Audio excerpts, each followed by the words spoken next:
someone had told me when we were crossing this bridge that one day I will be back here introducing the first African-American president, I would have said, you're crazy, you're out of your mind, you don't know what you're talking about. President Barack Obama. We honor those who walked so we could run. We must run so our children soar, and we will not grow weary, for we believe in the power of an awesome God, and we believe in this country's sacred promise. An emotional return to the city of Selma in the U.S. state of Alabama. This image of a black president leading a group of people from different races seemed unlikely 50 years ago. That's when state troopers beat the crowd for advocating equal voting rights. In a moment, we'll explore whether life has actually improved for black people in the United States. But first, the shifting demographic. Researchers recently said that in the coming decades, minority groups in the U.S. will become the majority. CCTV's Roee Ruttenberg has insight from the U.S. state of Maryland. It's Saturday morning in Germantown, Maryland, and the line at this market is as long as it is diverse. This suburb of the U.S. Capitol recently ranked one of America's most diverse communities. Michael Valerino has lived in the area his whole life. This is the norm here. What I've seen in the past 20 years, I suppose, it was very country, very white America, I believe, I would say, to now it's very much what America is now.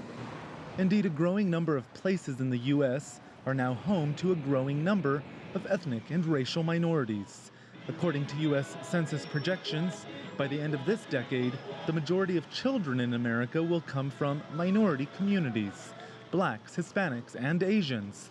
And by the middle of the century, when they're adults, the majority of Americans will be non-whites. One of the reasons, experts say, a resurgence in global migration. Around 13% of the people in the U.S. are now foreign-born. That's almost triple what it was 40 years ago, but less than what it was 140 years ago, when a wave of immigrants came from Europe. So where are America's new minorities going? Mostly to where minorities already exist.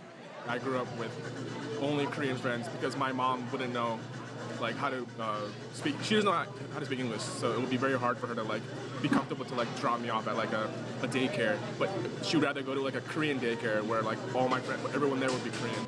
Which may explain why much of the U.S. still appears very white, or in this case, blue.